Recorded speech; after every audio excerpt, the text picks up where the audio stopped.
Life story. Skull. The story was told by a friend, an adult uncle, over 50 years old. He works as an electrician and automation specialist.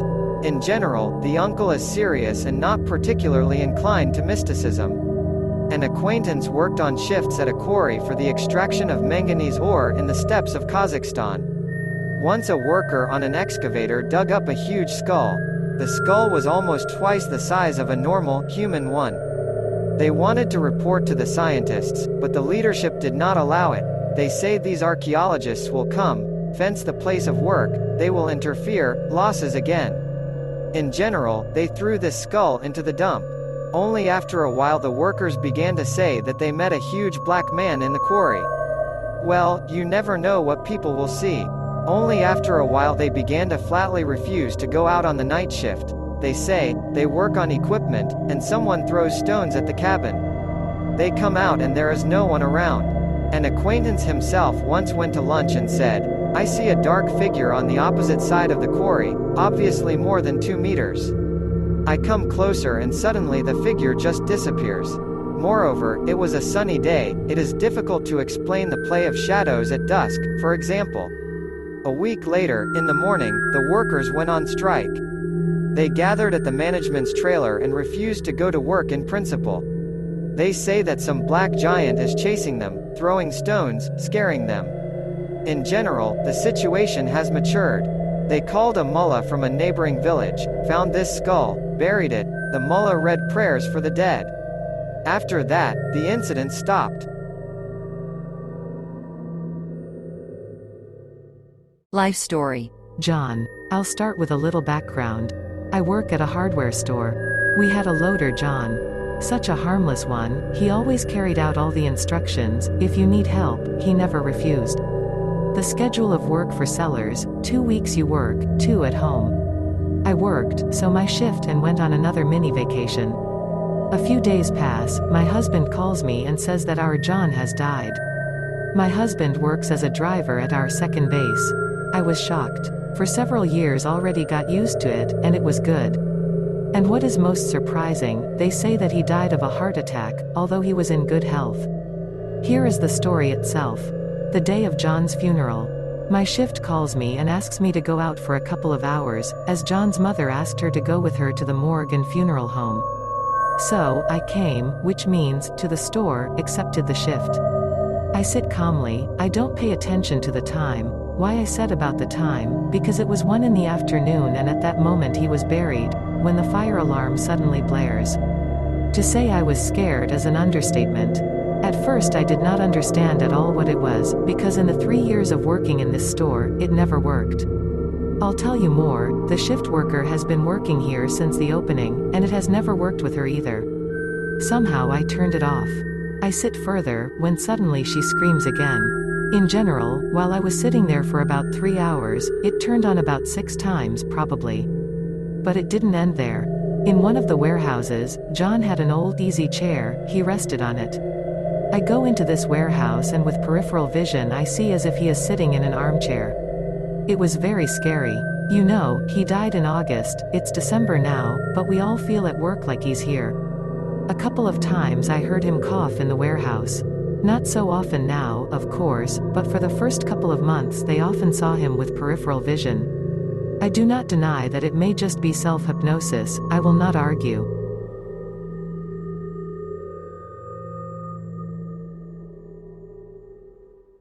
Life story. Came to say goodbye. Yesterday was exactly 20 days since my cat was gone. I will say a few words about him. He appeared unexpectedly, 5 years ago, one October day. A 3-week lump. We found him in the grass in the rain. I took it to myself, washed it, warmed it up, and we lived soul to soul, Timisha and I. Timothy apparently decided not to take much care of his 9 cat lives. He fought with other cats to the point of lameness and torn claws. Some non-humans shot at him from a trauma. For some reason he chewed rat poison, fell ill with urolithiasis, had a heart attack. And we saved him, persuaded him to live, treated him. This is just what I remembered. Timothy had a hobby of catching mice in the meadow near the house. There, under a tree, we found him, already cold. I think that he was knocked down, but I admit that someone could have killed him on purpose. Timosha lived for 5 years surrounded by love, care and periodic salvation. And now my cat is gone. It was very difficult for me to survive those first days without him. Here's what I'm talking about. Tonight I wake up from the barking of a dog outside the window, but I lie further. I feel that, as before, the cat jumped onto the sofa, walked along the blanket and lay down behind my shoulders near my head. After 10 seconds, I realized that there are no cats in the house. I convinced myself that I thought I fell asleep.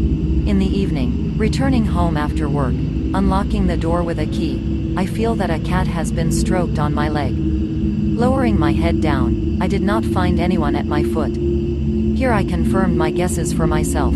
Timofey always met me like that from work. I think that my Timosha gave news about himself, showed that he was nearby. It even warmed my heart. Take care of your little brothers. May they be with us as long as possible. In the afternoon, on reflection, I decided that Timofey had come to visit me. Life story. Grandfather Stepan. I heard this story from a guy with whom we were in a psychiatric hospital together, where I tried to take advantage of the chance to hang out from the army, and he got there after a failed suicide attempt. The guy, in general, was not stupid and told a lot of interesting things. However, despite his young age, he looked bad. His face was wrinkled, his temples were gray, his eyes were tired, somehow hunted, and it was clear that he was not all right with his nerves. Okay. In a conversation with me, he repeatedly said that he was a finished man, did not want to live, and the sooner he left for another world, the better it would be for everyone. I tried to find out what his problems were, and he told me his story. The following is from his words. It all started the summer before last, when I fell for a girl alone. So much so that I couldn't think of anything other than her, and I tried to approach her this way and that, but she paid little attention to me, and mostly revolved around my friend. Well, why? He is even higher on the head and the whole tongue is suspended. He, unlike me, never had problems with the weaker sex. I could not see them together, and when I was already completely desperate, I decided to turn to Grandfather Stepan. In our village, for some reason, everyone called him that, but in general he was a rather strong man of about 55 with thick red hair and a stern look. He himself is not a local. He used to live either in Magadan, or somewhere in Yakutia. The man was almost a non-drinker, he worked well, he had a wife, 10 years younger than him, only one day she disappeared somewhere. Stepan lamented, saying that she ran away with the young, sympathized with him, and then somehow forgot about all this. To tell the truth, they were afraid of him. He was an incomprehensible man, brainy, but on his own mind, he mostly talked with people only at work, and in his free time he walked through the forests, collected herbs, some teas. Not a very good fame went about him, many called him a sorcerer behind his back, so he decided to go to him for help. I go to my grandfather, I prepared the money, I grabbed a bottle of cognac, various snacks. He listened to me carefully, took the treat, and when he saw the money, he grinned and said that when the time comes, I will pay for everything anyway. From that day on, he began to work with me, noticed that it was not difficult to solve my problem and the first thing you need to do was to kill the guy from the world, and then you can put damage on the girl, that he will forget about everything, he won't look at anyone, but will be more obedient and bring back the dogs. I just have to listen to him and help him in everything. He advised my friend to put a dead man in his soul, and for this, dead water is needed. My grandfather taught me how to get it, told me what conspiracies to speak and ordered me to wait for the right day. As the full moon came, I went to the cemetery at night to fetch water. It was frightening out of habit, it was dark, there were graves around, there were a lot of tombstones that looked like people in the dark, and the moon was shining. I was afraid that I would not see someone, and every now and then I would fail, and then I would have to explain to the neighbors. But it worked out. I found a nominal grave, fresh, well-groomed, around it there are many different flowers in vases, as I needed. I took out my jug and began to pour water from the vases into the jug, got half a liter somewhere, read over it a conspiracy to share 13 times. In the morning I took it to Stepan, he also read something of his own. A couple of days later I invited a friend to my place. We sat, talked, I gave him this water to drink. Was waiting for what would happen. It was somehow restless, a sin all the same. Besides, what if all this is nonsense and nothing will work? But even here I was lucky. After a while, I began to notice that my friend Dima had changed, lost weight, became somehow gloomy, closed, bags under his eyes. Not to know, in general, it has become. Every day he got worse. They put him in the district hospital, so the doctors just shrugged. They said that he had nervous exhaustion and was sent home. In the end, he became very bad, bald, could no longer walk, gnawed at his body, itched, something was visible, he lost terribly, he became like a living skeleton, his legs and arms were thin as sticks, a piece did not go down his throat, rushed about, shouted that demons are around, that a dead man is eating him from the inside. 3 days after I last visited him, he died. Buried in a closed coffin. The villagers thought he was crazy. It was a pity for Dimka, a young guy, only 23 years old. But I reasoned in such a way that once I had a plan, I would have to finish the job, there was no other way out. A day after Dima's death, Stepan called me, said that everything was going as it should and your woman would be with you soon, with the ends. Only in order for her to forget her ex and fall in love with me, one more ceremony needs to be performed. My grandfather explained to me that in order for everything to go as it should, her photograph and the blood of the one she loves are needed. And he added that this time he would go with me, otherwise this conspiracy is powerful, and if an inexperienced person reads, then such a rollback may fly and that he will have to suffer all his life. To tell the truth, all this puzzled me. Well, thank God there were no problems with the photo, but where to get the blood? Of course, I didn't intend to touch her relatives, I still didn't have enough problems with the police, in which case no witchcraft would save them. But then I remembered that she had a cat, black and white, with spots. She picked him up once and since then often went with him everywhere. In general, a favorite animal. In general, I love living creatures, although I had to slaughter cattle, so I had some experience. That cat was essentially a street cat, in warm weather it ran all over the village. And it turned out to be quite easy to catch him. I caught the cat, put it in a bag, even fed it a little, because the last time before the sacrifice, so to speak. I took with me all the accessories, a photograph, a pig and a poke. On the way, we met with Stepan and went to the cemetery together. This time I felt somehow more confident, still not alone, and not for the first time already. 20 minutes later we reached the cemetery. I cut the cat's throat with a knife, he quickly died, did not suffer, though there was blood. Stepan lit a candle, I gave him a photo. And while the blood flowed to the ground, he quickly began to read his black rites and so on until the candle burned out, and with it a photograph. The ritual worked surprisingly quickly. My beloved soon began to flirt with me herself. She didn't let me pass. Well, I was delighted, of course.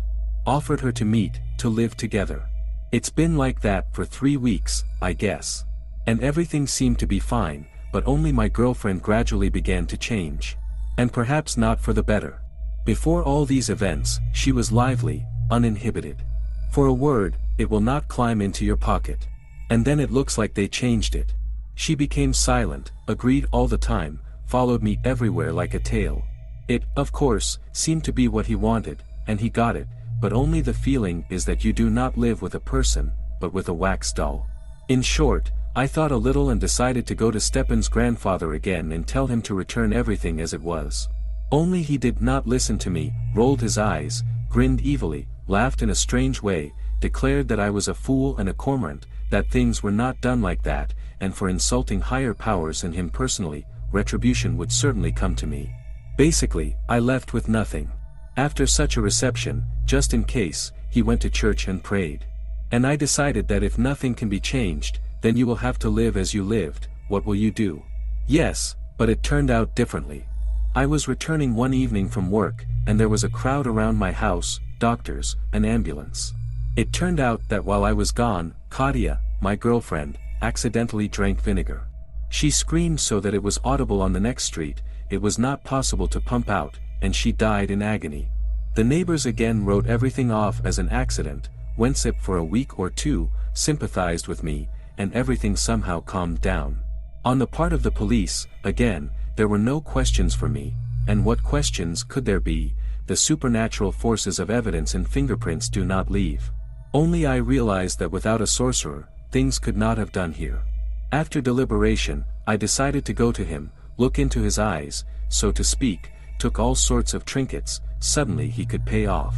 Only it turned out that he had already left for a week, but no one knew where. I toiled for some time and also decided to leave. My grandfather never appeared, and nothing else connected me with my native place. There was only one negative, death and suffering. I moved to the city, rented an apartment, got a job. But, despite this, life somehow at once went downhill. Nightmares began to torment me every night. I saw grandfather Stepan in a dream, how he was sitting in some kind of yurt, poked his finger at my portrait and, baring his teeth, laughed piercingly. I didn't want to do anything, as if all my energy had gone somewhere. I went to work with the last of my strength, and even then irregularly, which is why I was eventually fired. At times my head began to hurt so much that I wanted to howl and climb the wall. Depressive thoughts began to overcome. I did not want to live, my appetite was gone. I lost about 10 pounds, I guess. Plus, he started to turn gray. In general, this is how I ended up in the institution. I still didn't manage to get away from the army. Apparently, he did not simulate well enough. I had to give back to my country. I never saw that guy again after the hospital. I don't know where he is or what happened to him. And I don't really want to know, to be honest.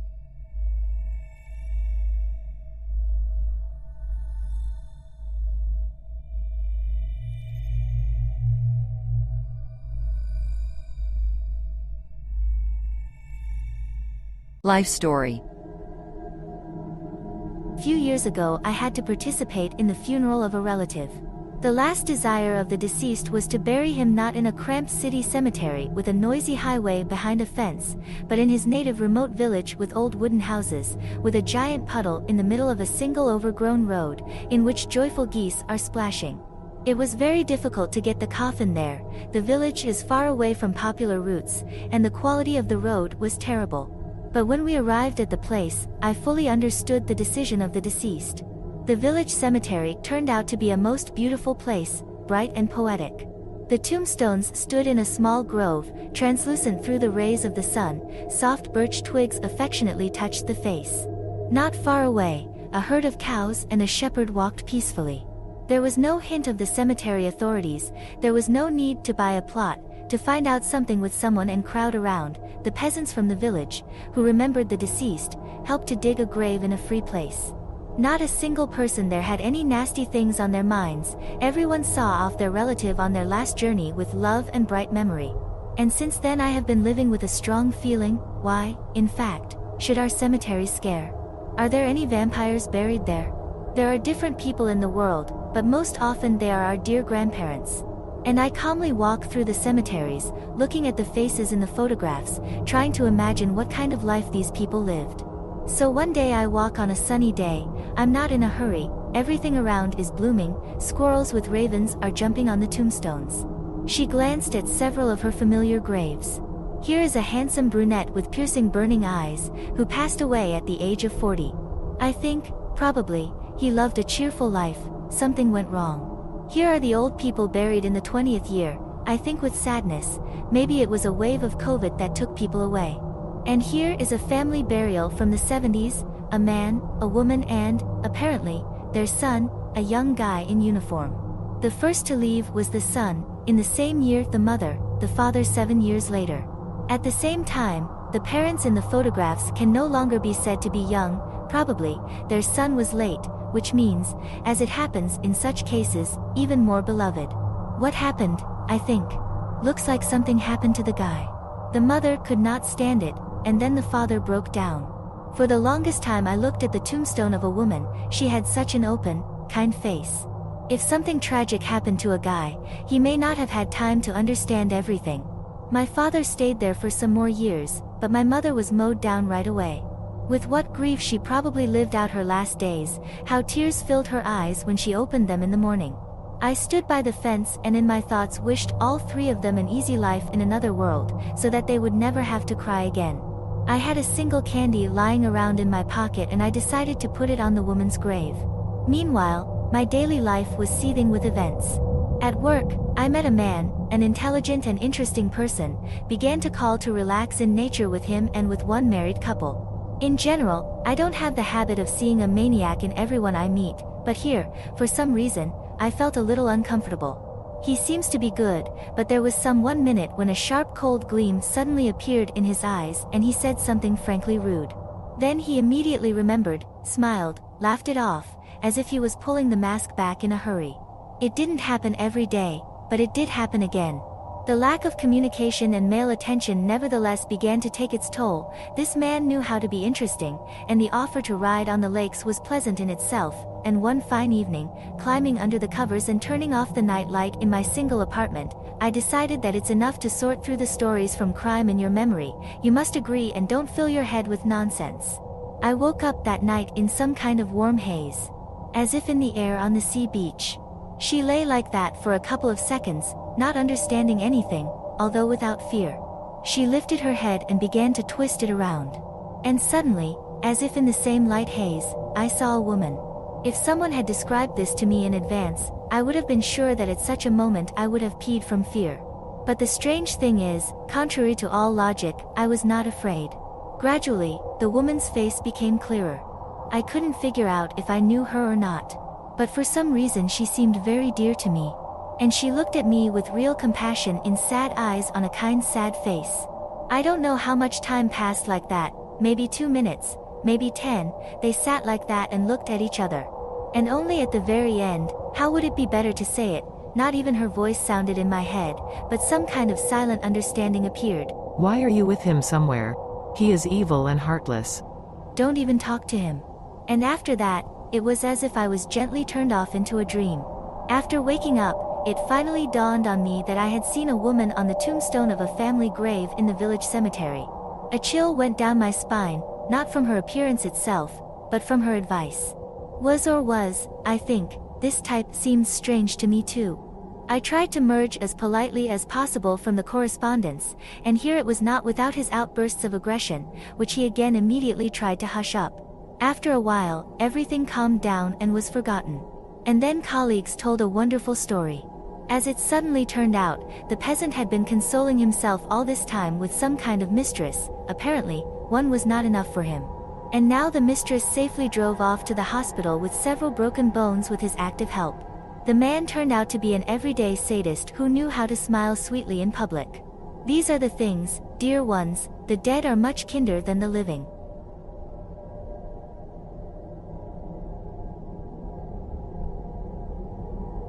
Life story.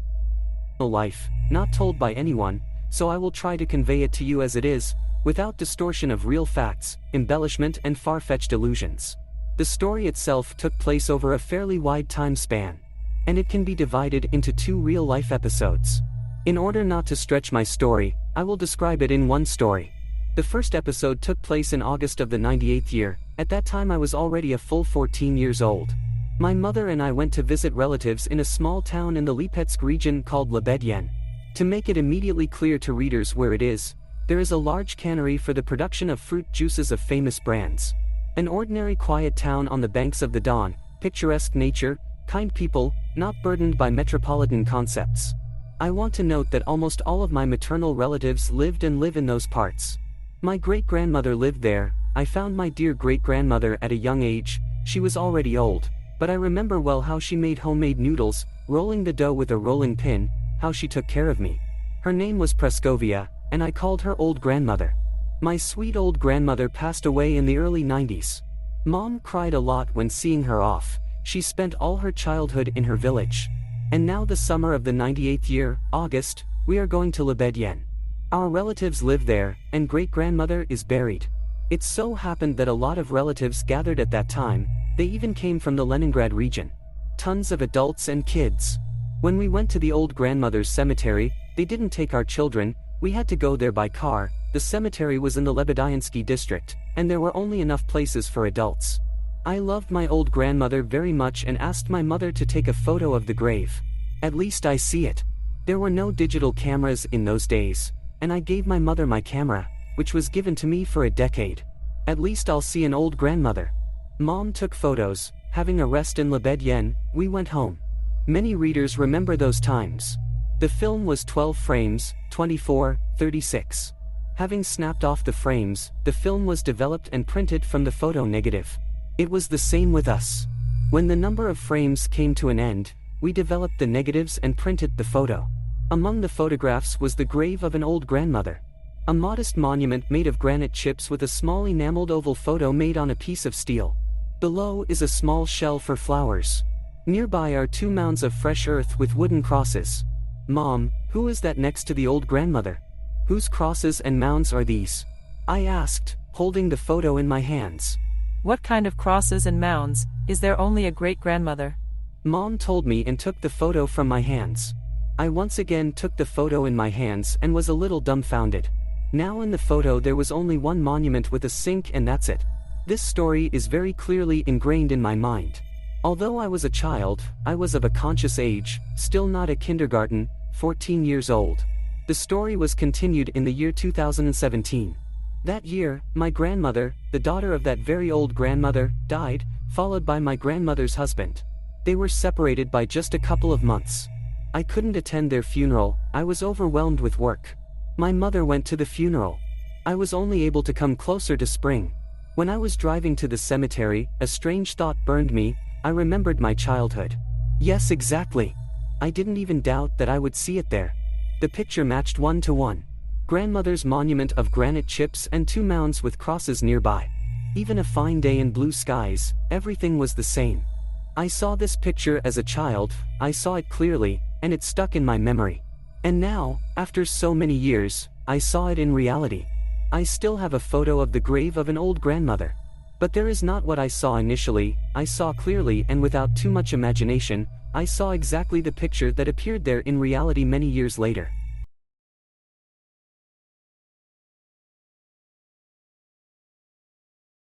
As a child, I discovered that I had a weak stomach. Proper and regular nutrition was required, and in my happy childhood, where the main entertainment was not gadgets, but the street, food consisted mainly of irregular snacks with a predominance of any dry food and other dubious joys. As a result, as a student, I managed to earn myself not only gastritis, which regularly tormented me with autumn-spring exacerbations, but also an ulcer. Whoever went through all this knows, so I will not focus on this, talking about the symptoms and other unpleasant moments of such sores. As a result of another exacerbation of the ulcer, I ended up in a hospital bed. Exams at the institute were passed, summer was in full swing, and I was in a stuffy ward, without friends, normal rest and dietary nutrition. Besides me, there were 3 other adults in the room. One patient was already being prepared for discharge, and in a couple of days there were 3 of us left in the ward. One of my neighbors was called Sergei Vasilyevich. Despite a decent age difference, he asked me to call him simply Vasilyek. He was quite an interesting person. He worked at one time in geological exploration, talked about work, about constant business trips. It seemed interesting and romantic to me. Taiga, guitar, fire, but Vasilyek quickly destroyed my idyllic ideas, talking about the specifics of the profession. Dirt, cold, life intense, midges, mosquitoes and swamps.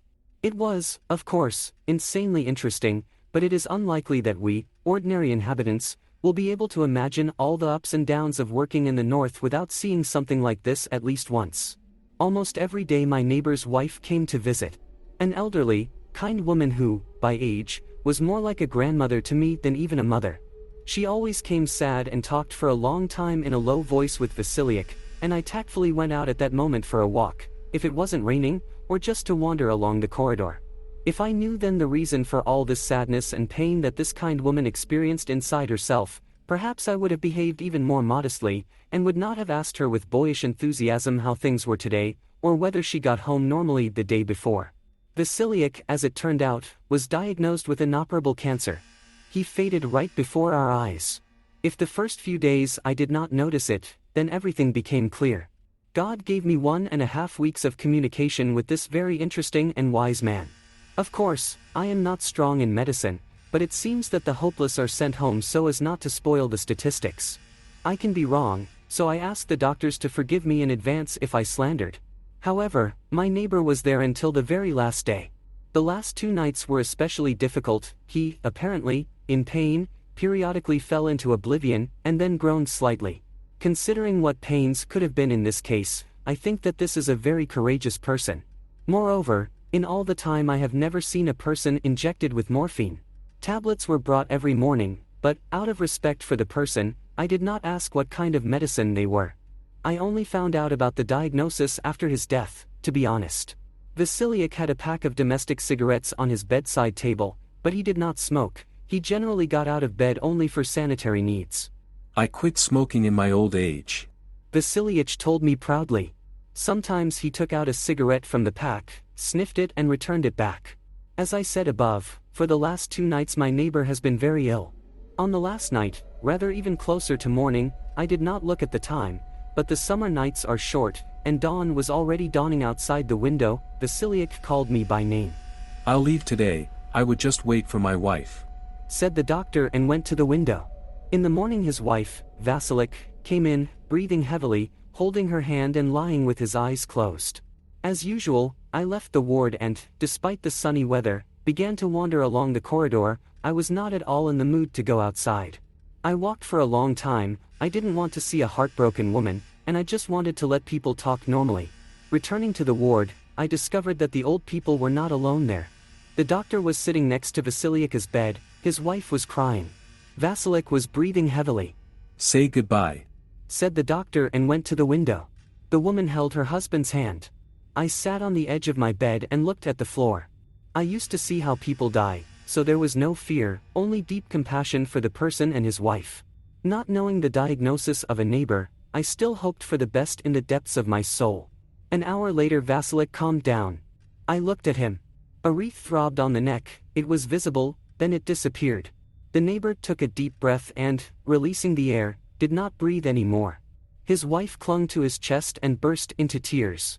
The doctor came again, felt the pulse and began to write down something in the papers, perhaps the time of death. Vasiliaka's face took on the mask of death. Even the nose is slightly pointed, as it happens. Anyone who has ever seen the moment of death of a person understands what I mean. A living face and abruptly becomes like a mask. I decided not to watch how my neighbor would be taken away and, leaving the ward, went out into the street. Went down the stairs, opened the door and... Vasiliak was walking towards me. In slippers, a gray leotard with outstretched knees and a checkered canvas shirt, a neighbor had a pack of cigarettes in his hands. The ones that have been lying on the bedside table all this time. Vasilik, where are you?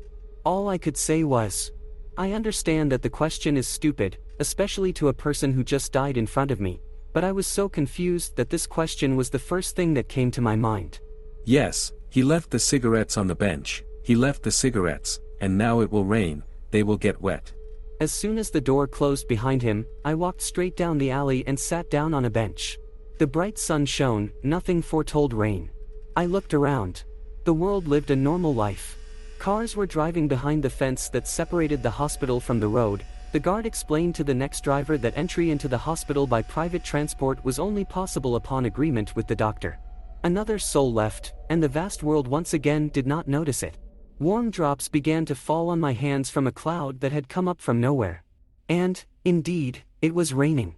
Vasiliak was right, I thought, and hurried back to the ward. 3 days later I was discharged. On the day of discharge, 2 new residents appeared in the ward, one of which took the place of my good neighbor.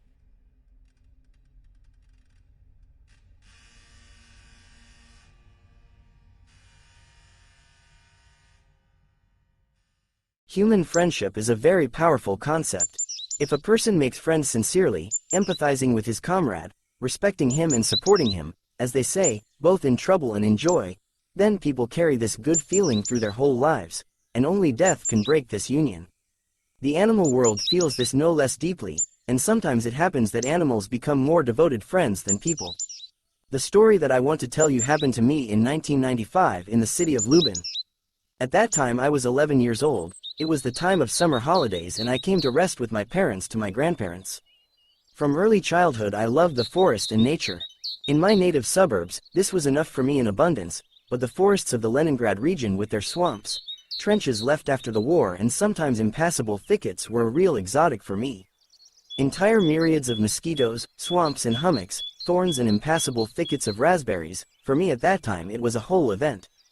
On one of the fine days, which is already a small holiday in those parts, since it can sometimes rain for a week, and the sun stubbornly does not want to appear because of lead clouds, we went to the forest for mushrooms.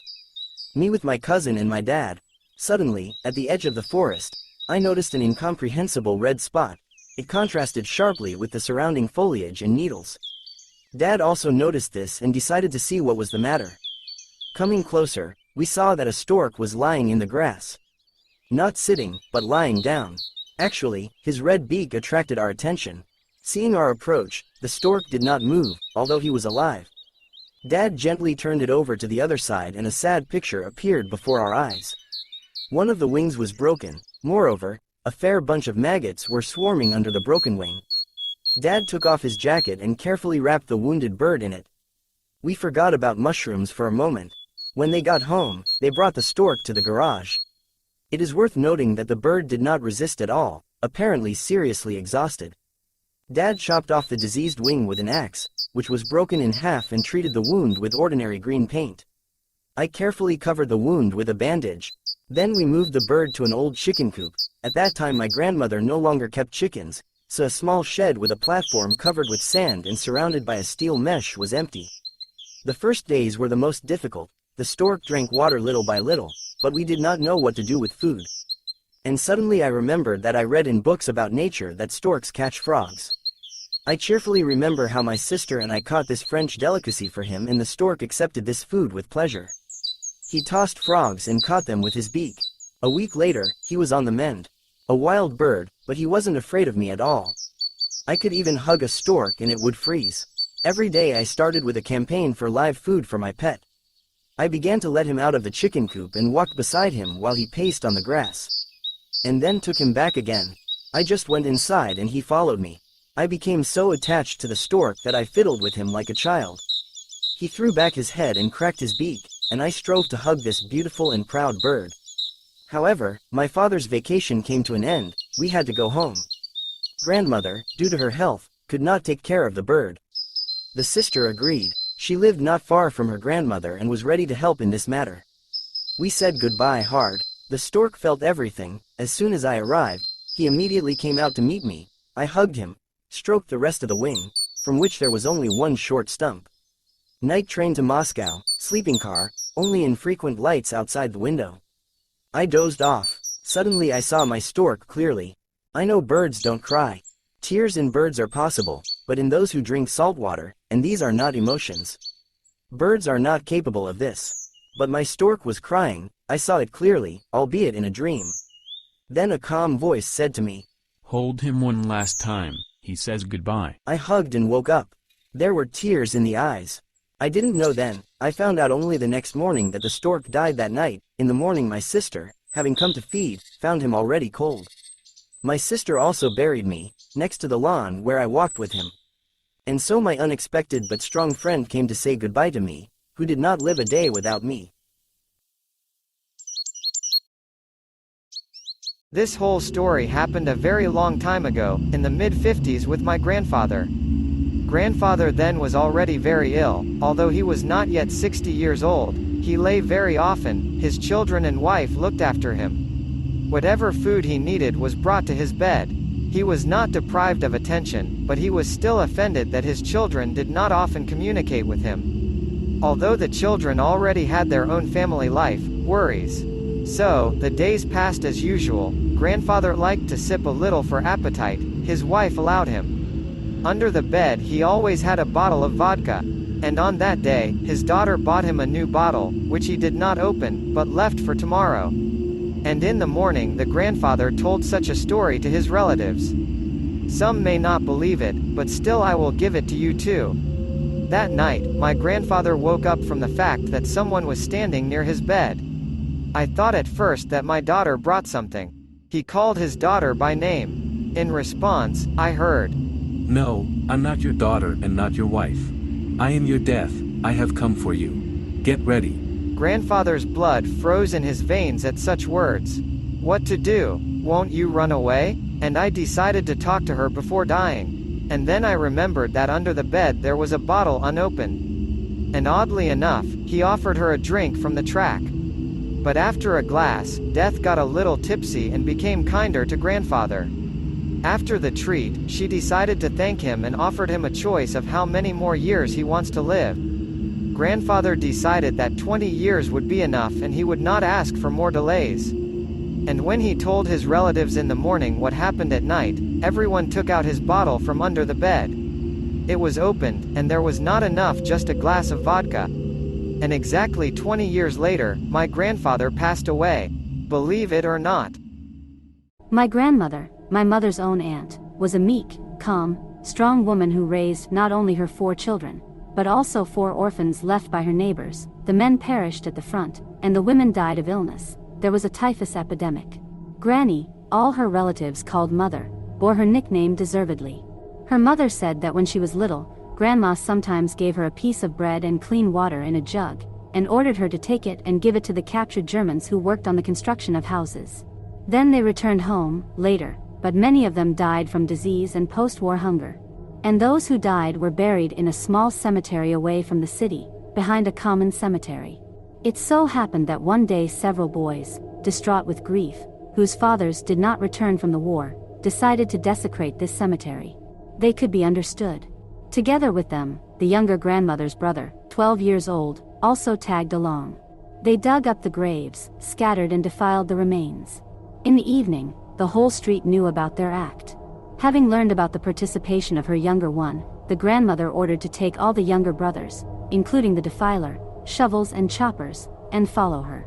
They buried the dug graves, and returned the remains pulled out of the ground.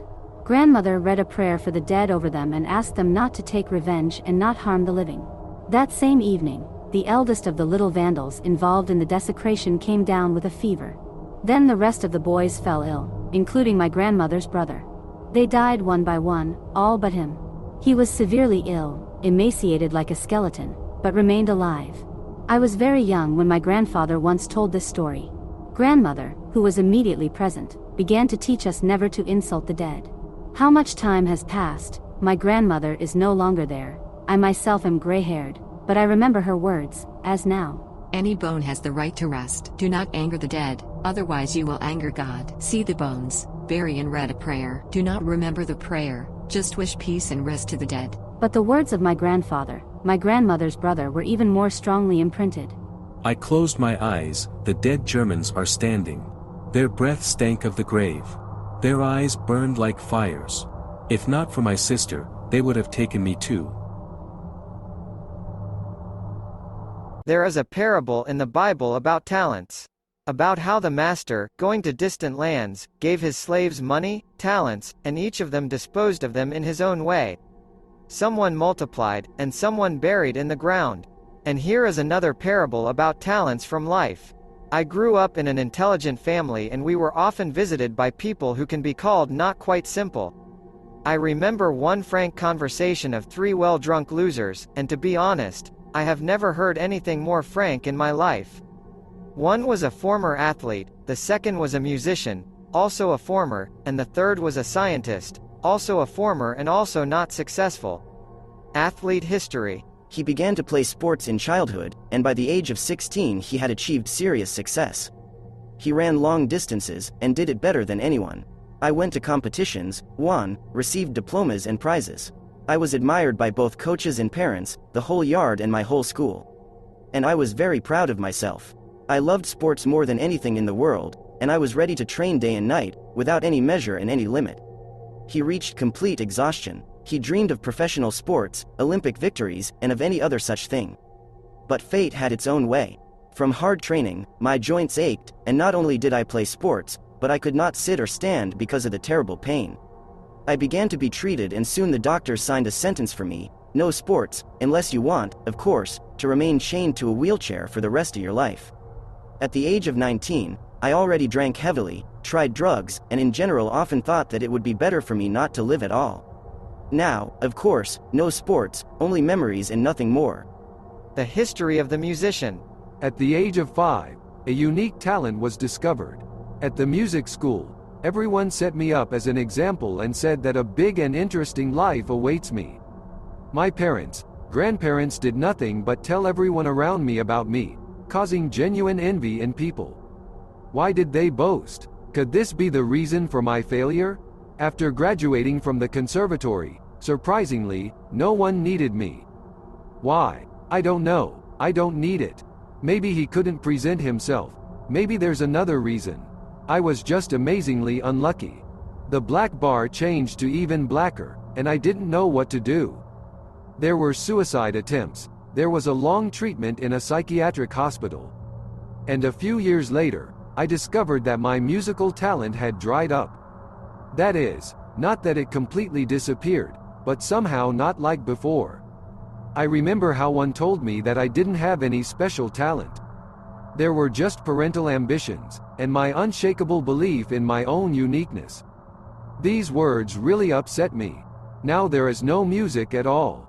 Sometimes they are invited to play at weddings, but no more. History of the scientist. Although he did not study very well at school, he graduated from the institute with honors. Profession: theoretical physicist. After several years of work, he entered graduate school and began working on solving one problem. I was head over heels in love with science and especially with that very problem. I am ashamed to say, but I have never experienced anything like this with my wife or my children. I found an interesting solution, and a lot of people in our faculty said that my solution was brilliant. The publication in a scientific journal and the defense of my dissertation should have been a real event in the life of our provincial university, and maybe even a small event for the whole city. It was decided that after the defense, I would continue to develop this topic, but not here, but at a prestigious metropolitan university. Everything seems to have been decided already. And now, a few days before the defense, one junior researcher comes to me and for some reason he did not like me, and, grinning with his fox muzzle, reports that everything in my life is very easy and simple. So how? Yes, that's it. The task that I am doing is no longer needed by anyone. It was already decided just a few years ago, and I can rest. And he hands me a magazine where the solution is published in black and white. In my genius way. At the same time, the problem has already been completely solved, the scientific problem is closed and is no longer relevant. And I really wanted to do this in the future. By the way, this happens not infrequently in the scientific world. It is still not clear who invented the radio first, a Russian or an Italian. To say I was upset is an understatement.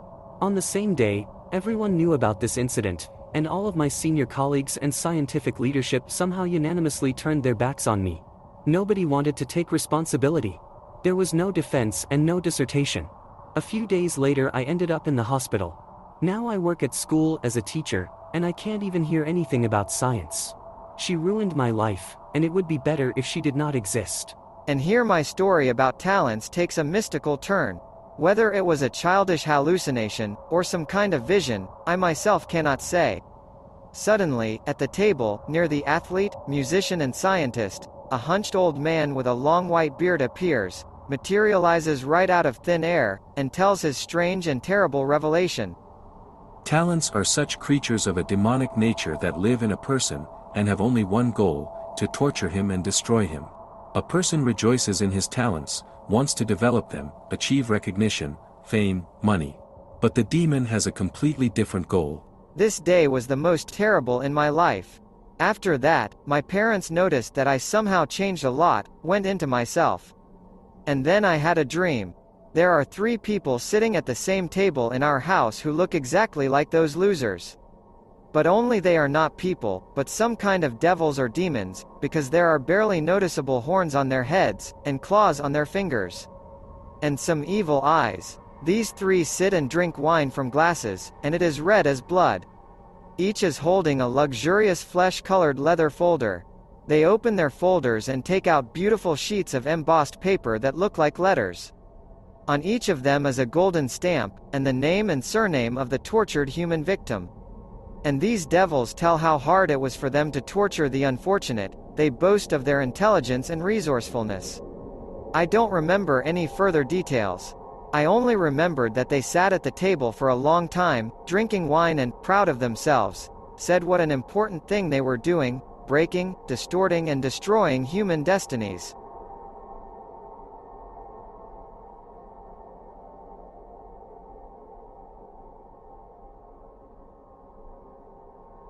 The story is not mine, but an acquaintance who worked as a psychologist with one family. A fairly young married couple consulted on the relationship with their son. The child was with special needs. A talented boy, rather reserved, he almost never spoke even at home. There were many questions and problems, but it is necessary to single out a separate aspect that corresponds to the topic. The boy spent all his free time in his room, which was something in between a workshop and an exhibition hall. Drawing, modeling from plasticine, clay, and wood carving. He had his own world, in which he was interested, but he had to contact the outside world and it could not do without conflict situations. Well, as a conflict, most often he was simply offended, but he did not answer this in any way, he simply silently left, locked himself in his room and did not come out for a long time. The result was another piece. Parents have always noticed that in the drawings and crafts of the child you can recognize specific people. The strange thing is that after the conflict, the boy made another such craft in the form of his offender, and after that he could hold it in his hands for a long time. There were some situations when some kind of trouble happened to the offender after that. For example, when in the first grade they made crafts from acorns in the form of little men, a classmate managed to steal the best acorns along with hats. The craft was still made from what was left, but there were not enough acorns for one leg, and it was made from a broken pencil. A classmate was admitted to the hospital a week later with a broken leg. The teacher offended by an undeserved assessment. The plasticine figurine was thrown into a puddle near the house. The next day the teacher, in front of the whole school, could not resist on her heels and plopped into the puddle to the friendly laughter. In adolescence, disagreements with parents began. The father demanded help around the house was private, there was a lot of work, but the boy could not be sent out to the garden, he was all sitting, drawing, or sculpting something. At first, the mother defended, but then she agreed that at the age of 13 it would be time to break away from children's activities and help around the house. During this period, parents began to increasingly recognize themselves in the works of their son. Attempts to talk were unsuccessful. Mother, either from nerves, or from something else, began to feel unwell. I found drawings of my son, where she was depicted under droppers in a hospital bed and soon ended up there. Then, for the first time, she talked with her husband that her son's hobby scares her. While she was in the hospital, a father and son had a tough conflict. Not only does he not help around the house, he also did not want to visit his mother. The man in a rage smashed the entire workshop, throwing plasticine, pencils, albums. The boy was furious, he ran away and closed himself in a barn. It was in this barn that his mother found a flattened figurine made of clay, but after a traffic accident in which the head of the family almost died. It is not known how that story ended. The main thing is that the parents turned to a psychologist for help, hoping to establish contact with their child. Hunting in its modern form has always seemed to me something ridiculous and wrong, because man with the advent of firearms has gained an incredible advantage in confronting wildlife. There is no longer a clash between the two entities of mind and force. Here the hunter comes to the woods. Here he has nothing to fear and nothing to threaten, because he has a universal weapon behind him against any inhabitant of these places. But my faith was shaken by the story of an experienced hunter who was not too lazy to go to the most remote places. He hunted, of course, not alone, but with a group of like-minded people. For them, the action became a real journey that could take several days or even weeks. Over his long career, Hunter, let's call him Roman, probably met with all the inhabitants of the taiga and knew their habits by heart. But during his hike, hunters really came across something very unusual. It was winter. Roman and his hobbyist friends managed to get to one of their favorite places during the January vacations. They are solid people and take their hobby very seriously. So needless to say, the men's outfit and preparation was very professional. By the way, alcohol was allowed only on the last day, when the whole group gathered in a specially built hunting lodge to quietly celebrate a successful expedition. Prior to that day, drinking in their company was expressly forbidden, so it was impossible to blame all subsequent events on the consequences of drinking alcoholic beverages. The winter forest greeted the group with unfriendly Siberian frosts and deep drifts. Fortunately, the men were used to such difficulties. On the first day, the men were occupied with setting up camp, bringing the small house into a livable condition and all the usual routine that happens on hard hikes. The company was large, cheerful, and well coordinated. The second day was devoted to reconnaissance.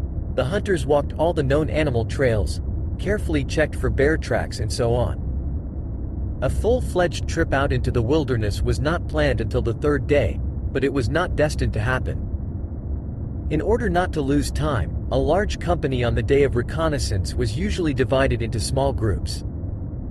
This time was no exception. Roman's group returned first and began to prepare the house for dinner. We had to fetch water from a nearby stream, prepare food, nothing specific in general. And now the sun was beginning to set, and the second group was still missing. At first the hunters joked, but time passed and the jokes got out of hand. And then, just as the friends were about to leave in search of their missing comrades, they came out to the cabin themselves. Wet and shaken. According to the missing men, they had somehow wandered into unfamiliar terrain, something the three experienced hunters, equipped with the latest technology, had never expected. The hunters said something strange happened to their equipment, and even their compass refused to work properly. The arrow just rotated lazily, which was totally confusing. But the most incomprehensible thing happened later. At some point the group was seized by panic. The men lost control of themselves and began to run, cutting the forest snow with their skis. Strangely enough, that's how they came to the hut. Unexpectedly and accidentally. Okay, the situation was unpleasant and incomprehensible, but the men had come to hunt and would definitely do it tomorrow. They ate, went to bed, and gradually, one by one, began to snore. Roman, on the other hand, could not sleep at all. His head was filled with oppressive thoughts that prevented him to look forward to tomorrow's hunt. Evening tea was begging to be outside, and the hunter, trying not to make any noise, went outside. The sky was clear, the bright moon and thousands of stars illuminated the hut and the glade in front of it. And in this heavenly light the animal tracks, narrow paths that wove around the hut, were well read. Only an experienced hunter could not recognize the beast that left this strange trail. I immediately thought one of my friends was making a joke, but each of them knew that such a joke could easily get them disqualified from working on a professional team. And no one would do that after what happened today. The trail itself most resembled a dog's trail, only it had not 4 but 6 of the beast's toes. 4 in front, 2 behind. And the trail itself was several times larger than the largest wolf trail Roman had ever encountered. Strange, how could such a large animal sneak in so unnoticed? Roman was distracted from his thoughts by the crunch of branches in the forest. Roman turned around at the sound, and then turned to the cabin, and immediately his heart raced. For right from the roof of the cabin a beast was moving, lightning fast and making almost no noise. He did not have time to see it properly, but Roman did not regret it at all. The next second the hunter flew into the house, locking it with a heavy deadbolt. Then there was a long silence, broken only by the snoring of his companions and a quiet rustle somewhere nearby. Roman grabbed his rifle and peered into the dark forest through the only window in the cabin, ready at any second to raise all his comrades with a loud whistle. It did not help. He never saw the beast and, without noticing it, fell asleep sitting right in front of the window. The denouement of the story came in the morning, when the waking hunters discovered that the whole glade was trampled by these strange footprints. And, as you may have guessed, the animal had also left footprints on the roof of the hut, trampling through all the snow. But much more frightening were the claw marks that the animal had left on all the walls of the building. It scratched particularly furiously at the wall with the window, just where Roman had fallen asleep. After that, hunting was out of the question. In a hurry, the men packed their things and left. The next winter someone from Roman's company went to that clearing. He himself categorically refused to visit the place again. According to those who have been there, nothing left of the hut. Literally. It was as if someone had moved the hut with all its contents to a new location. And in the clearing itself there was an unpleasant feeling. Roman himself believes that they met a devil, and he just wanted to scare the hunters away. After all, it was easy to get into the house through the window.